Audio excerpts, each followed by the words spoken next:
ধানমন্ডি সহ শেখ হাসিনার বাড়ি ভাঙা হয়েছে, এই বিষয়ে কি বলবো শুনে রেখে দেন। আমি কালকে দেখলাম শুধু হাসিনা নয়, তার দলে যতজন আছে সবাই অপরাধী। কথাটা বুঝতে পারেননি? কেমন অপরাধী? আপনি অবাক হবেন অপরাধীটা কাকে বলে। সে তো একা চোর লয়, হাসিনা। কথাটা বুঝতে পারেননি? সে লাইভে এসে বলেছে আমার বোন টাকা নিয়ে পালিয়েছে, সে আজকে আমাকে পাত্তা দিচ্ছে না, আমার বেটা বিটি তারা পাত্তা দিচ্ছে না। এমনকি ঘরটা ভাঙা হলো, আমার দলের একটাও লোক প্রতিবাদ করলো না। বাস্তব কথা। তবে জেনে রেখে দিবেন, পৃথিবীতে যতগুলো জালিম এসছে প্রত্যেকটা জালিমকে আমার আল্লাহ ধ্বংস করেছেন, ঠিক কিনা কথা বলে?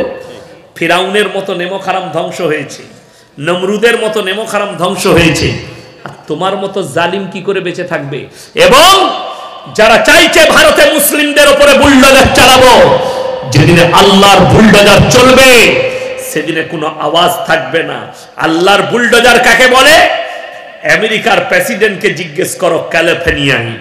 আল্লাহ যে মারটা দিয়েছে ও ঘাস শুকনো অনেক দুধ দায় আছে, অনেক আর্টিস্ট কাঁদছে। প্রত্যেকটা মসজিদের ইমামের উচিত আর মসজিদের মোতাল্লিদের উচিত, আপনি ইমামতি তো করছেন, তার সাথে সাথে আপনি ব্যবসা করুন। কি হবে? আপনার মসজিদের বেতনের উপরে ভরসা করবে না, আর মেম্বারে দাঁড়িয়ে হক কথা বলার একটা সাহস পাবে, তোর চাকরির পরোয়া করি না চললাম। আপনাদের কি মনে হচ্ছে আমি খালি এই জলসা করছি? আমার ব্যবসাও আছে, আমি মাদ্রাসার শিক্ষক, এবং আমি আল্লাহর কসম খেয়ে বলে যাচ্ছি, আমার যে বক্তব্য, কড়া বক্তব্য, মানুষের গায়ে আঘাত লাগা বক্তব্য, আমার মাদ্রাসার কমিটি যদি বলে আপনি এইভাবে বক্তব্য দিচ্ছেন, আপনি মাদ্রাসা ছেড়ে দেন, আল্লাহর কসম করবো যে আমি কেউ কি সওয়াল করব না যে কেন ছাড়বো, সালাম জানিয়ে আমি বাড়ি পালিয়ে যাব, কিন্তু আমার জায়গায় আমি দাঁড়িয়ে থাকবো। যেটা হক সেটা মানতে হবে। তুমি আমার মাদ্রাসার কমিটি হও আর পারদিয়ারের কমিটি হও, তুমি যদি হারাম কাজ করো হারাম, তুমি যদি হালাল কাজ করো হালাল। কথাটা বুঝতে পেরেছেন না পারেননি? আপনি হক বলতে শিখুন। হকটা সময়তে তো লাগবে, যখন সে বুঝতে পারবে এইটাই হক, তখন সে হক বুঝতে পারবে। ধানমন্ডি সহ শেখ হাসিনার বাড়ি ভাঙা হয়েছে, এই বিষয়ে কি বলবো শুনে রেখে দেন। আমি কালকে দেখলাম শুধু হাসিনা নয়, তার দলে যতজন আছে সবাই অপরাধী। কথাটা বুঝতে পারেননি? কেমন অপরাধী? আপনি অবাক হবেন অপরাধীটা কাকে বলে। সে তো একা চোর লয়, হাসিনা। কথাটা বুঝতে পারেননি? সে লাইভে এসে বলেছে আমার বোন টাকা নিয়ে পালিয়েছে, সে আজকে আমাকে পাত্তা দিচ্ছে না, আমার বেটা বিটি তারা পাত্তা দিচ্ছে না। এমনকি ঘরটা ভাঙা হলো, আমার দলের একটাও লোক প্রতিবাদ করলো না। বাস্তব কথা। তবে জেনে রেখে দিবেন, পৃথিবীতে যতগুলো জালিম এসছে প্রত্যেকটা জালিমকে আমার আল্লাহ ধ্বংস করেছেন, ঠিক কিনা কথা বলে? ফিরাউনের মতো নেমক হারাম ধ্বংস হয়েছে, নমরুদের মতো নেমক হারাম ধ্বংস হয়েছে, আর তোমার মতো জালিম কি করে বেঁচে থাকবে? এবং যারা চাইছে ভারতে মুসলিমদের উপরে বুলডোজার চালাবো, যেদিনে আল্লাহর বুলডোজার চলবে সেদিনে কোনো আওয়াজ থাকবে না।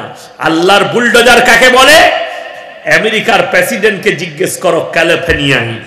আল্লাহ যে মারটা দিয়েছে ও ঘাস শুকনো অনেক দুধ দায় আছে, অনেক আর্টিস্ট কাঁদছে। সেখানে একটা বাড়ি পুড়েছে, লস অ্যাঞ্জেলেসে একটা বাড়ি পুড়েছে। সেই বাড়ি, অত দামি বাড়ি ভারতে একটাই আছে। কটা বললাম? একটাই। সেটা আছে মুম্বাইয়ে মুকেশ আম্বানির বাড়ি, যেটার খরচ হয়েছে 15,500 কোটি, 15,500 কোটি। কার বাড়িটার খরচ? মুকেশ আম্বানির বাড়ি। যদি বলেন বাড়িটা এমন কি আছে যে এত খরচ, বাড়িটা 46 তল্লা বাড়ি, সেটাকে নিয়ে আসা হয়েছে 15 তল্লায়। তার কন্ডিশন আছে 15 তল্লা ভেতরে, কিন্তু তার হাইট হচ্ছে 46 তল্লার মতো। তার মধ্যে কি কি আছে ক্যাপাসিটি? একটা ফ্লোর আছে শুধু বরফ পড়ে কাশ্মীরের মতো, একটা ফ্লোর আছে শুধু মরুভূমি, একটা ফ্লোর আছে সব সময় বৃষ্টি পড়ে। এইভাবে পৃথিবীর যতগুলো দেশ আছে সব দেশের আবহাওয়াগুলো ওই বিল্ডিং এর মধ্যে আছে, তারা উপভোগ করে। 15,500 কোটি। লস অ্যাঞ্জেলেসে একটাই বাড়ি ছিল, একজন ফিল্মের হলিউডের আর্টিস্ট, তার বাড়িটার খরচ ছিল 12,500 কোটি। এই আর্টিস্টটাই বলেছিল যত টাকা লাগে আমি দেবো, ফিলিস্তিন আর গাজাকে আগুনে তবদিল করে দাও, বোমা গুলা বারুদে ভরে দাও। আল্লাহ তাকে দেখিয়েছে গোলা বারুদের জোর কতটা। আমার ভাই সব থেকে পাওয়ারফুল হচ্ছে, সকলে বলুন কে? আমার আল্লাহ।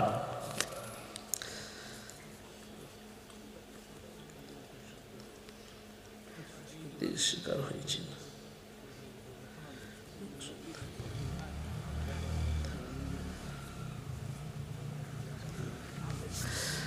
ডাক্তার জাকির নায়েক সম্বন্ধে কথা বলেন, কিন্তু উনি সত্য বলার জন্য রাজনৈতিক শিকার হয়েছেন। আপনি ওনার মতো সত্য এবং বর্তমান পরিস্থিতি নিয়ে কথা বলেন, তাই আপনিও ভবিষ্যতে রাজনৈতিক শিকার হবেন বলে মনে করেন। দেখুন, একটা কথা বলি, সবসময় জানবেন, আমি যদি জেলে যাই জিনা করে যাব না। কথাটা ভালো করে বুঝবেন। বড় বড় ইমাম আর ফকিরা জেল খেটেছেন, কথা বুঝতে পারেননি? সৈয়দনা বেলালে হাবসি রাদিয়াল্লাহু তাআলা আনহুর কোমরে দড়ি বেঁধে উটের পেছনে বাঁধা হয়েছে, কিন্তু কালমা থেকে সরেনি। আপনাদিকে একটা কথা বলে যাই, যদি বুলডোজারও চলে যায় তোমরা কালমা থেকে সরো না। আম্মার ইবনে ইয়াসিনের মায়ের দু পায়ে উট বেঁধে দুদিকে তাড়িয়ে দিয়েছে বেঈমান কাফেররা, আঁখ ফাড়ার মতো ফেরে গিয়েছিল, কিন্তু আম্মার ইবনে ইয়াসিন কালমা থেকে সরেনি। আল্লাহ রাসূল সাল্লাল্লাহু আলাইহি সাল্লামের চাচা যান আমিরে হামজা রাদিয়াল্লাহু তাআলা আনহু যুদ্ধের ময়দানে বুকটাকে চিড়ে এই গলা থেকে কলিজা থট্টা বার করে চিবিয়ে খেয়েছিল, তার নাম হিন্দা। তারপরেও কলমা থেকে সরেনি। জোরে বলুন না সুবহানাল্লাহ। তাদের ঈমান কত জোরালো। তো ইয়াসিন জেলে গেলে আমি ধর্ষণ করে যাব না, মার্ডার কেসের আসামি নয়, ধর্ষণ কেসের আসামি নয়, চুরি কেসের আসামি নয়, ব্যভিচারের আসামি নয়। আমি যদি কোরআনের জন্য জেলে যাই, তো আমার যদি মৃত্যু হয়ে যায় আমি শহীদের দরজা পাবো না? পাবো না। সব থেকে দামি মৃত্যু হচ্ছে শাহাদতের মৃত্যু। আপনাকে বলছি, আল্লাহর কাছে কামনা করবেন, আল্লাহ আমার মৃত্যু যেন কোরআনের জন্য, ইসলামের জন্য হয়। সকলে জোরে বলুন ইনশাআল্লাহ। আমার ভাই, লাস্টে বলছি, তিনটে লোক যদি আপনার কাছে কোনোদিন হাত পাতে, তাদের হাতকে জীবনে ফিরাবেন না। কটা বললাম? তিনটে। নাম্বার 1, ওয়াতিদাল কুরবা, তোমার কাছের গরিব যদি কোনোদিন হাত পাতে, তার হাতকে ফিরাবে না। মনে মনে ভাববে, আল্লাহ 1 টাকা দান করলে ভাববে, আল্লাহ তুমি আমাকে দেনেওয়ালা বানিয়েছো, হাত পাতনেওয়ালা বানাওনি। এটা মনে মনে ভাববে। ওয়াল ইয়াতামা ওয়াল মাসাকিন, এতিম আর মিসকিন যদি তোমাদের কাছে হাত পাতে, তাদের হাতকে ফিরিও না। ওয়াবনাস সাবিলি ওয়ালা তুবাদদির তাবদীরা, আর মুসাফির যদি তোমাদের কাছে হাত পাতে, তাদের হাতকে জীবনে ফিরিও না। আজকের এই মজমায় সব থেকে বড় মুসাফির আমি 200 কিলোমিটার রাস্তা অতিক্রম করেছি, আবার 200 কিলোমিটার যাব। আপনারা আমার জন্যে, আমার মাদ্রাসার জন্য দোয়া করবেন, আব্বাজির জন্য। আমি আপনাদের কাছে কিছুই চাইব না। কোরআনের মহব্বতে খালি আমার সাথে মুলাকাত করবেন। 30 জন ব্যক্তি 500 করে টাকা আমার হাতে দেন কোরআনের জন্যে, এতিম মিসকিনের জন্যে। কার কাছে আছে পকেটে 500 টাকা, আমার হাতে দিয়ে যাবেন। মুলাকাত করে 30 জন ব্যক্তি 500 করে টাকা চেয়েছি আমি, 30টা কোরআন শরীফ। মায়েদের মধ্যে যদি কারোর কাছে থাকে, এই শেষ রাত্রিতে আমি আপনাদের কাছে চাইছি। আমার পরে আরো একজন ভালো বক্তা আছেন, মাশাআল্লাহ, আলহামদুলিল্লাহ। আল্লাহ আপনার হায়াতে বরকত দেখ, রুজি রোজগারে প্রথম বিসমিল্লাহ করেছেন, মাশাআল্লাহ। কি নাম? মাশাআল্লাহ, 2 জন হয়েছে। আমি 30টা চেয়েছি। যদি পয়সা না থাকে, আপনার ফোন পেতে পয়সা আছে, মাদ্রাসার কমিটির লোকের ফোন পেতে দিয়ে যান।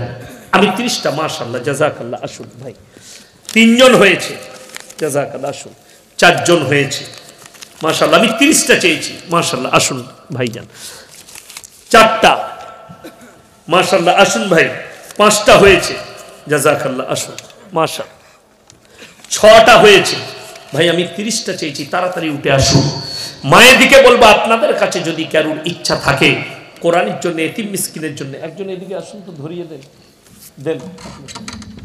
মাশাআল্লাহ, 7টা হয়েছে, দেন। 8টা হলো, মাশাআল্লাহ। 9টা হয়েছে। আমার ভাই, আমি 30টা চেয়েছি মাত্র। আল্লাহর কোন বান্দা আছেন ভাই, বক্তা সাহেবকে নিয়ে আসার ব্যবস্থা করুন। মাশাআল্লাহ, জাযাকাল্লাহ। আল্লাহ হায়াতে বরকত দেয়। এই দেখেন 10টা হয়েছে, এই দেখেন 11টা হয়েছে, মাশাল্লাহ 11টা। আর কে আছেন ভাই? মাশাল্লাহ, আসুন এইদিকে এসো তুমি।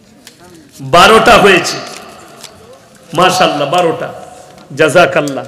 13টা হলো মাশাল্লাহ, আসুন, আল্লাহ হায়াতে বরকত দে। 13টা হয়েছে।